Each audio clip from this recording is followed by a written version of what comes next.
Você já ouviu falar sobre hérnia de disco? No vídeo de hoje eu vou falar sobre hérnia de disco lombar. A gente tem a hérnia de disco cervical, a hérnia de disco torácica, a hérnia de disco lombar, mas se você quiser saber mais sobre a hérnia de disco lombar, fica até o final desse vídeo.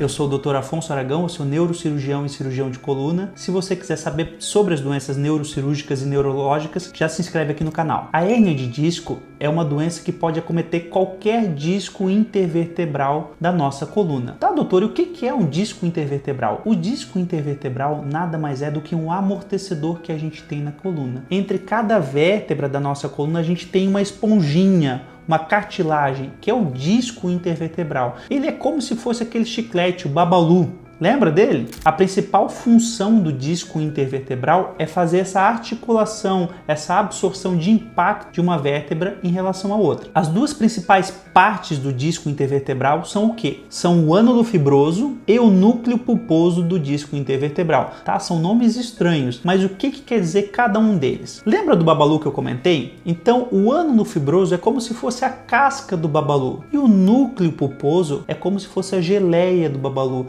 É um conteúdo mais mole, mais gelatinoso. E é justamente esse núcleo pulposo que pode fazer a hérnia de disco, seja na cervical, na torácica ou na lombar. Na coluna lombar, quando a gente tem uma ruptura dessa casca do Babalu, desse ânulo fibroso, pode vazar o conteúdo, vazar o núcleo pulposo. E esse vazamento a gente chama de hérnia de disco. A hérnia de disco ela pode acontecer em qualquer um de nós. E ela pode gerar algum tipo de sintoma se ela comprimir algum nervo. Os locais mais comuns de compressão de nervo são lá na coluna lombar, entre a vértebra L4 e L5 e L5 S1. Quando eu falo esses termos para vocês, L4, L5 e S1, eu quero dizer o quê? L4 é a quarta vértebra lombar, L5 é a quinta vértebra lombar e S1 é a primeira vértebra sacral. Então a gente tem a letra que localiza se é na cervical, na torácica ou na lombar, e a gente tem um número que é o número da vértebra. Quando esse núcleo pulposo vazou e formou a hérnia de disco e comprimiu o nervo lá na coluna, ela pode gerar alguns sintomas. E quais são os sintomas mais comuns? É uma dor nas costas, lá na lombar, que corre para a perna. É a dor que a gente conhece como a dor do nervo ciático. E essa dor no membro inferior, ela pode acometer diferentes regiões. Pode ser a parte lateral da perna, a parte anterior da coxa, a parte lateral da coxa, a parte de trás da coxa, o glúteo. Então depende do nervo que está sendo acometido por essa lesão, por essa hérnia de disco. Doutor, beleza, eu tenho uma dor que corre para a perna, eu acho que eu tenho uma hérnia de disco. E como é que a gente faz o diagnóstico de uma hérnia de disco? Primeiro você tem que consultar um especialista em coluna. Pode ser um ortopedista de coluna ou pode ser um neurocirurgião. Ele vai fazer um exame em você, vai ver se você tem alguma perda de força na perna, alguma alteração de sensibilidade, se você queixa de algum formigamento, alguma coisa desse tipo. E o exame que ele vai solicitar é uma ressonância magnética de coluna lombar. A ressonância magnética vai mostrar justamente o que eu comentei anteriormente na anatomia, que é o ânulo fibroso e o núcleo pulposo e a hérnia de disco. Qual lado que está sendo acometido, se é mais o lado direito, mais o lado esquerdo, o tamanho dessa hérnia. Nessa imagem que você está vendo aí, a gente tem uma hérnia L5S1,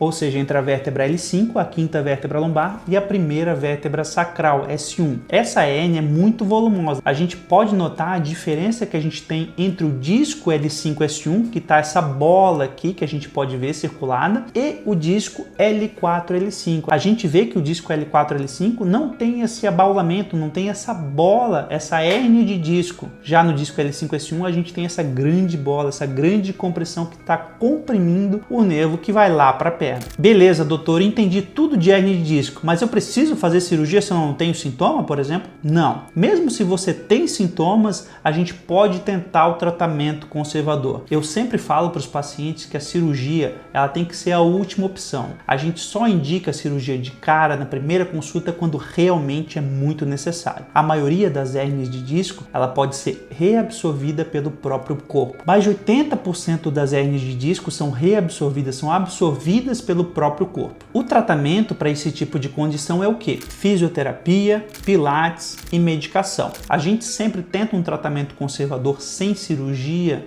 por pelo menos 2 a 3 meses. Mas existem algumas condições onde a cirurgia passa a ser a primeira opção. A gente tem que fazer a cirurgia imediatamente. Quando é? quando o paciente tem perda de força na perna. Isso é mandatório a gente fazer uma cirurgia o quanto antes, porque quanto antes a gente fizer a cirurgia, maior a chance de recuperação neurológica, maior a chance de voltar à funcionalidade motora do paciente. Doutor, se eu tratei por 2, 3 meses e a dor sumiu.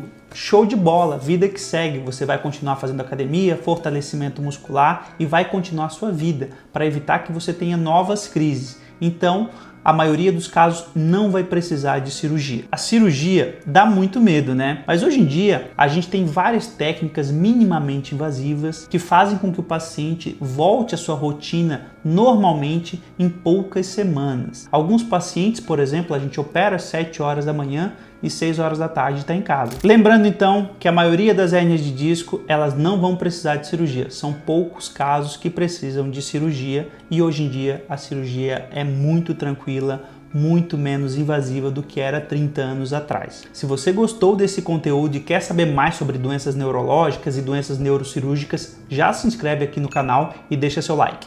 Um abraço, até a próxima!